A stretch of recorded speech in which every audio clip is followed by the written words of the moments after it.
Graças a Deus. Que a paz do Senhor Jesus seja sobre sua casa, sua vida e sua família. Eu tenho uma palavra de Deus muito importante para mim e para você.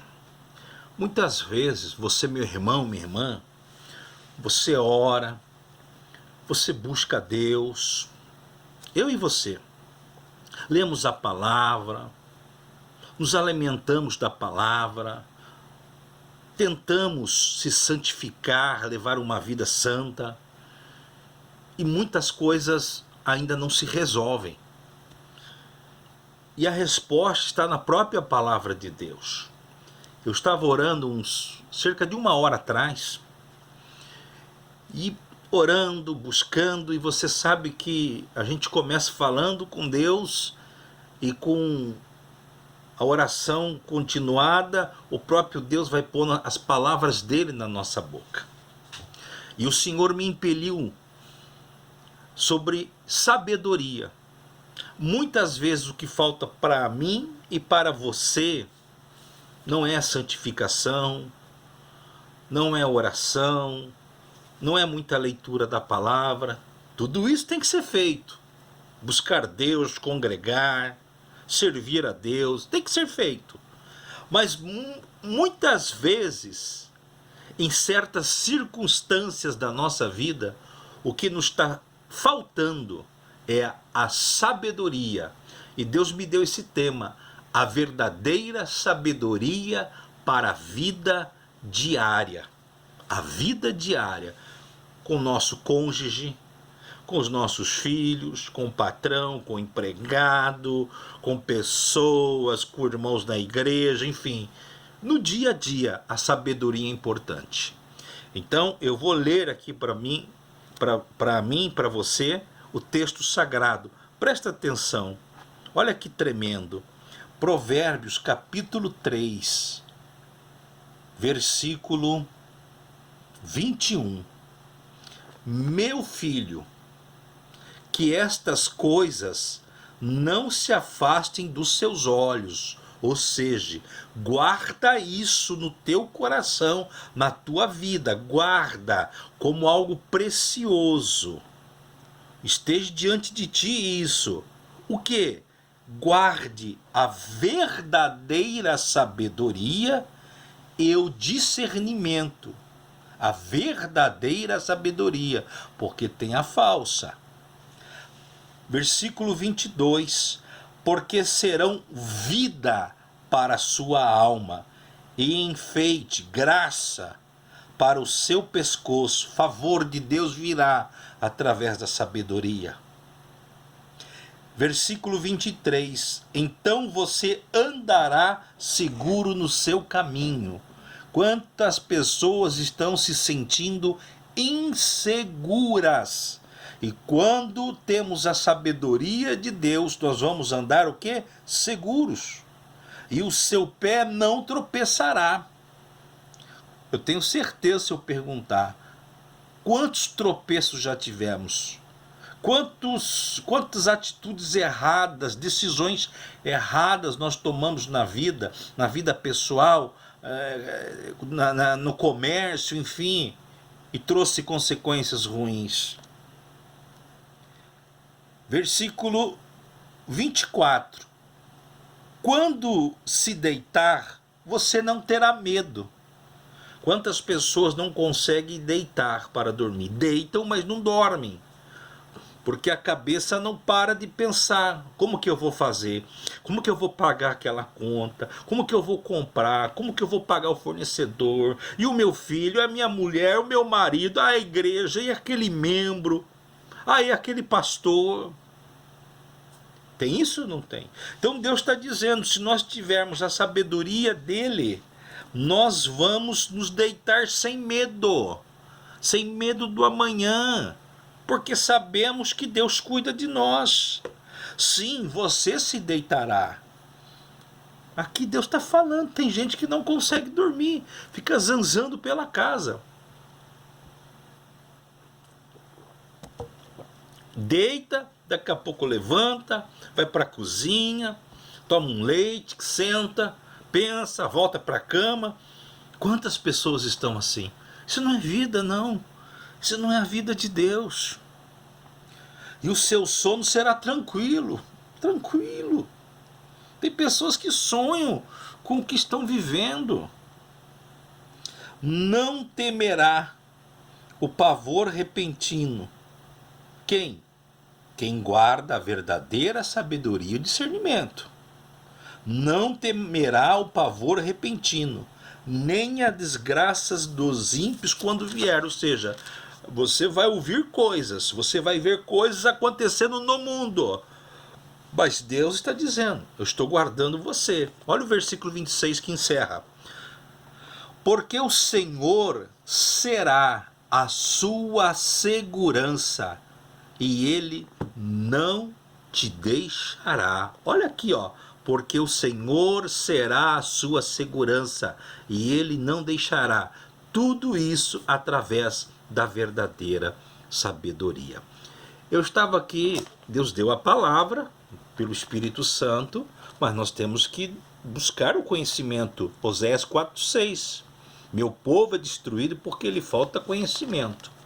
Eu fui estudar um pouco o que Deus me deu, o texto sagrado, e Deus foi falando coisas maravilhosas. Sabedoria. A palavra sabedoria bíblica, ela vem do grego koiné. A Bíblia no Novo Testamento, apesar que aqui é antigo, mas o equivalente no Novo Testamento, a palavra grega é Sofia. Então você conhece pessoas chamadas Sofia, elas significam pessoas sábias. O grego koiné, o grego antigo, arcaico. Sofia significa inteligência, olha só, a sabedoria bíblica. Inteligência plena em todas as áreas. Excelência mental. Conhecimento também. Muitas pessoas confundem conhecimento com sabedoria. Tem pessoas que têm conhecimento profundo da medicina, mas não têm sabedoria. Agora, mas principalmente habilidade e o julgamento para aplicar tal conhecimento às circunstâncias e situações da vida diária.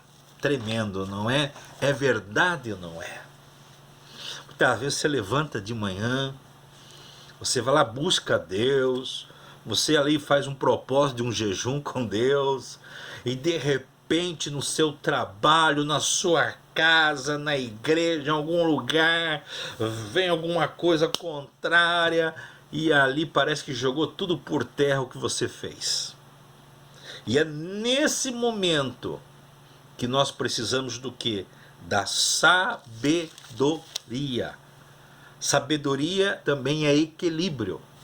E muitas vezes nós ficamos desequilibrados. O diabo vem para nos desequilibrar, tirar o nosso equilíbrio, para nos colocar desespero, para nós ficarmos nervosos, para nós ficarmos aflitos, furiosos.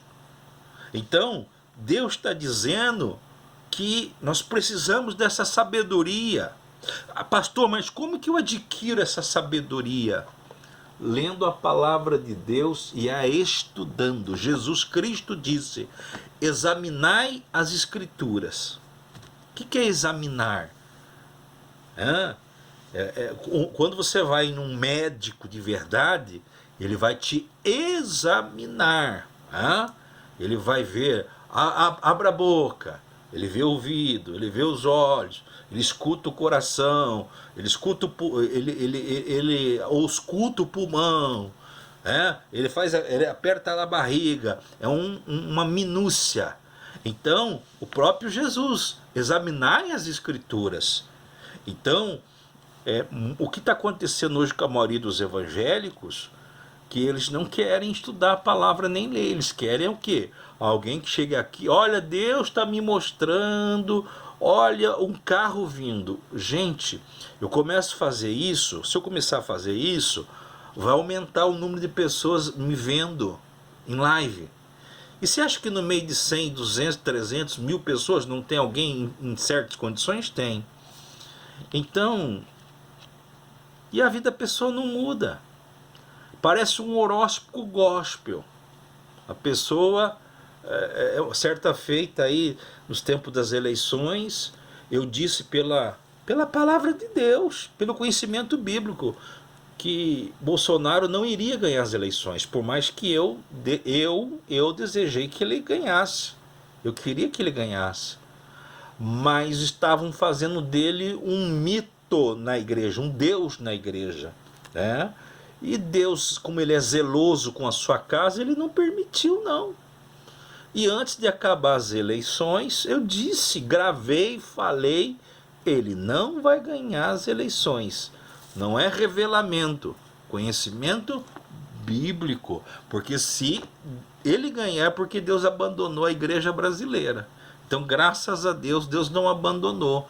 Porque, se vocês não viram, a igreja, eu sou pastor, eu sou do tempo que você começa o culto, você abre o culto, três canções, louvores, no máximo 40 minutos no mínimo de pregação. Ah, mas já vai cansar o povo. Não cansa.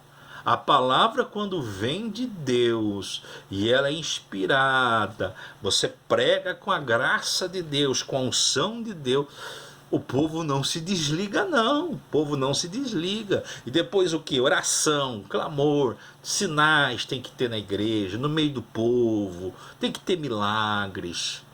Então, a igreja pertence ao Senhor.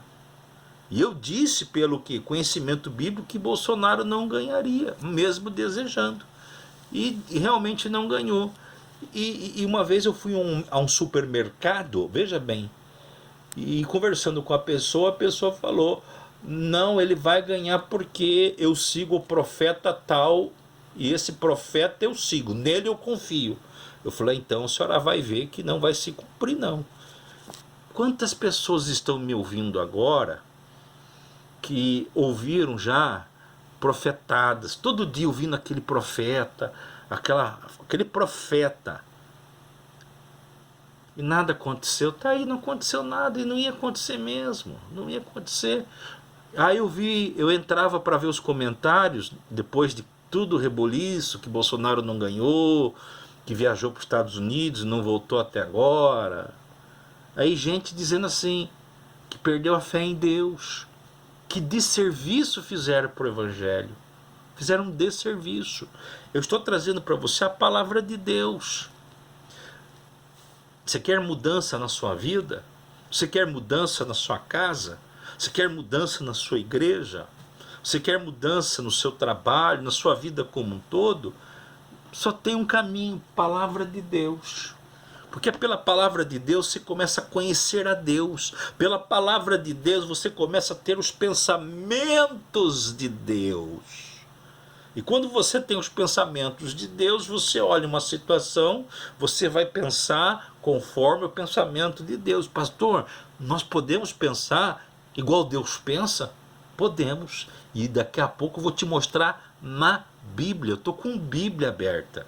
E não é só a Bíblia, ler a Bíblia e sair voando fora do contexto. Não, eu estou trazendo o contexto. Então, sabedoria de Deus não é só o conhecimento. Tem gente, por exemplo, que não estudou, não teve instrução, mas são pessoas sábias de uma forma tremenda. Pessoas que olha para dar conselho, meu Deus, melhor que um psicólogo, melhor que até um pastor. Aquela pessoa, aquele senhorzinho, aquela senhorzinha simples, mas tem a instrução do Espírito Santo na boca, a sabedoria de Deus na boca. E nós precisamos. Olha para você ver que o próprio Deus, ele não dispensa e não despreza a sabedoria. Provérbios 3,19. O Senhor aqui é o Senhor Yahvé, o Senhor Deus, o Senhor Yahvé, né? Falamos Yahvé, né? Então, o Senhor com sabedoria. O Senhor com quê? Sabedoria. Sabedoria é um dos atributos de Deus. Quando a Bíblia diz que Deus nos fez a sua imagem, a sua semelhança, não é braço, dedo, é isso aqui, ó. Então Deus, o Senhor, com sabedoria, lançou os centros da terra. Com inteligência estabeleceu os céus. Com inteligência. Deus é inteligente, lógico. E Ele quer que a gente seja o quê? Inteligente. Lógico, se puder estudar, estude em jovens. Olha, aproveita a mocidade para se esforçar. Mas é aquilo que eu falei. Tem pessoas que não têm instrução, mal sabem escrever, mas tem uma sabedoria do alto, tem uma sabedoria do Altíssimo tremenda, que deixa teólogos no chinelo, porque vem do alto, vem da comunhão com Deus. Ora cantaramandara xerimanai. É isso que Deus está querendo de mim e de você, que nós sejamos humildes para buscar na palavra dEle, para buscar nele. Olha, minha irmã, meu irmão, o casamento endireita quando uma das partes vai agir com sabedoria. O filho com sabedoria, não é pela força, não é pela violência, mas é pelo meu Espírito Santo, diz o Senhor na sua palavra. Você está aí falando, você está aí esbravejando. Não, vai na sabedoria de Deus. Pastor, o senhor falou que nós podemos pensar como Deus. Vou te mostrar na Bíblia. 1 Coríntios capítulo 2. 1 Coríntios capítulo 2, versículo 16. O apóstolo Paulo, pelo Espírito Santo, diz: pois quem conheceu a mente do Senhor, os pensamentos do Senhor, para que eu possa instruir? Interrogação. Nós, porém, temos a mente de Cristo. Olha o que Paulo diz. Nós, porém, temos a mente de Cristo. Nós, porém, pensamos como o Senhor. E quando nós começamos a pensar como Deus, aí é verdadeira sabedoria. Por exemplo, o mundo está adormecido. O mundo está adormecido como nos tempos de Noé. As pessoas estão, tem muito entretenimento. É gostoso. Hoje mesmo assisti um filme com meu filho de 8 anos. Pai, vamos assistir um filme? Assistimos um filme na Netflix. Mas, olha, tem tempo para todas as coisas. Agora tem pessoas que o inimigo já roubou o tempo dela. Ela não tem tempo para Deus. É aquela oração para assim, ai Senhor, obrigado pelo dia, amém. Puf. Sim, tem dia que estamos tão cansados, mas irmão, tem dia que, o próprio Espírito Santo, ele nos impele a orar. Ele nos faz orar. Ele nos faz clamar e ele começa a nos mostrar coisas que nós não estamos enxergando, que o inimigo, áreas que o inimigo está agindo na nossa vida. E vem com o quê? Com a comunhão com Deus. Então sabedoria é comunhão com Deus, é buscar Deus, é estudar a palavra de Deus. Senhor, não estou entendendo esse versículo. Senhor, me ajuda a entender. Precisamos sim conhecer a palavra de Deus. Hoje tem tantas versões bíblicas. Eu tenho mais ou menos aqui umas Bíblias de estudo. Eu tenho umas 7 Bíblias de estudos. E às vezes, peraí, não está batendo ainda. Eu vou buscar ali mais conhecimento para trazer o entendimento do que Deus está falando. Nós precisamos mergulhar nessa palavra. Nós precisamos mergulhar nessa palavra. Porque olha o que Deus diz aqui, ó. Quando se deitar, Provérbios 3:24, quando se deitar, você não terá medo. Quando a gente deita com medo, aí amanhã, será que ele vai beber amanhã? Será que o meu filho vai usar droga amanhã? Será que amanhã não vai ter isso e aquilo? Meu Deus, isso não é vida. Quando se deitar, você não terá medo. Por quê? Porque você está confiando em Deus. A tua sabedoria espiritual diz que Deus cuida e Ele cuida. Sim, você se deitará e o seu sono será tranquilo, sono tranquilo.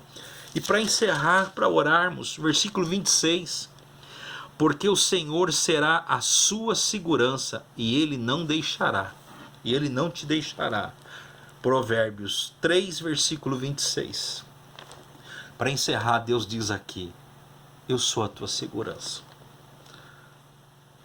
Para você ver como Deus, quando existe, nós oramos, mas também existe a visitação de Deus. E quando Deus quer visitar, não importa o lugar, o que esteja fazendo, por isso que eu digo, a ação é de Deus. A ação é de Deus. Eu estava um dia assistindo filme, veja bem, assistindo filme. A Bíblia diz, Jesus fala, estarei convosco até o fim dos séculos. Só que às vezes não damos crédito ao que está escrito lá. Não pegamos aquilo e não colocamos dentro do nosso coração. Eu estava assistindo um filme e o Senhor falou comigo: eu tenho cuidado de você. Eu passei por várias hospitalizações. Eu passei 13 dias em 3 hospitais diferentes, Sorocaba. No mesmo ano, depois de 3 meses, fui para a UTI em outra cidade. Voltando a cada 7 dias, pronto-socorro direto. Passei momentos muito difíceis, atrapalhou a vida financeira, atrapalhou a vida espiritual, atrapalhou ministério, atrapalhou finanças, atrapalhou família. Porque de repente você está trabalhando, viajando, e de repente você está mais acamado do que de pé, a voz não saía. Passei situações e fui no fundo do poço. E o Senhor falou para mim: eu tenho cuidado de você. Cuidou mesmo. Vi pessoas morrerem no hospital, vi muitas pessoas morrerem. Eu tomava banho na ala de Covid, eu não tinha Covid, meu problema é coração. Não peguei Covid, gente. Peguei agora, um mês atrás, aí, mas no hospital não peguei. Um problema de insuficiência cardíaca. Ele cuidou mesmo. Aí eu lembrei daquela passagem que ele diz que ele afofa a cama para os seus. Aí ele falou assim: e a partir de agora eu vou cuidar de uma forma especial. Aí eu parei, já tinha dado pausa no filme, baixei a cabeça e falei: Senhor, obrigado. Então, o Senhor fala, o Senhor ele está falando. Só que nós temos que ter ouvidos espirituais. Mas como que eu tenho ouvidos espirituais, pastor? Quando eu estou lendo a Bíblia. Então eu estou todo dia lendo, falando com o Senhor, orando com Deus. Eu vou saber ouvir a voz do meu pastor. E o que Deus fez? Ele fez assim, ó, ele me abriu as portas. E graças a Deus me colocou de pé. Me colocou de pé. Achei que não ia viver muito tempo. E o Senhor está prolongando meus dias. Abençoando, abençoando. E eu sempre, quando eu oro agora, eu falo: Jesus, o Senhor disse que estava cuidando de mim. Cuida de mim mesmo, Pai. Mas não com dúvida, mas com fé. Peça para Ele cuidar de você. Ele quer cuidar de você. Ele quer cuidar. Agora, a sabedoria vai vir em situações para você explodir. Sabedoria. Vai vir situações para você arrancar os cabelos. Desespero. Sabedoria. Vamos falar com Deus. Pai amado, em nome de Jesus, graças te dou. Obrigado, Senhor. Porque se nós fizermos tudo corretamente, não temos mérito. É graça. É a graça do Senhor, salvadora e que capacita cada um de nós. Senhor, obrigado. O Senhor cuida de mim. Cuida mesmo, Jesus. Cuida da minha família, dos meus filhos, da minha esposa. Cuida do meu ministério, do trabalho. Cuida, Jesus. Cuida. Porque o Senhor sabe cuidar muito melhor do que eu. Pai, cuida dessa pessoa que está me ouvindo. Eu coloco nas tuas mãos agora a vida dela, a família dela, e peço a partir de hoje, a partir de agora, Senhor, que o Senhor venha ajudá-la, abençoá-la, e ela venha crescer espiritualmente na tua presença. Como ministro do Evangelho, a qual o próprio Deus me consagrou, eu declaro sobre você, sua casa, sua família, a bênção de Deus agora. Que haja cura aí. Pessoa que está acamada, se levante curada em nome de Jesus Cristo. Se levante curado em nome de Jesus. Eu declaro providências financeiras de Deus chegando para você. Deus vai começar a mover situações para te abençoar, para você colocar o pão de cada dia na mesa para os teus filhos. Rakanturi manarashiri de canturi manai. Narabata cantara manarasuri de canturi manai. Fica com essa palavra. Pega a sua Bíblia, leia de novo, o Senhor vai falar mais com você. Que o grande amor de Deus Pai, a graça salvadora em Cristo Jesus o Filho e as doces consolações do Espírito Santo de Deus permaneça em nossa vida não somente hoje, mas para todos sempre. Amém e graças a Deus. Muito obrigado, Senhor Jesus. Meu irmão, minha irmã, fique com essa palavra. O Senhor cuida. Não importa os rumores, Ele cuida de mim e de você. Obrigado, Jesus.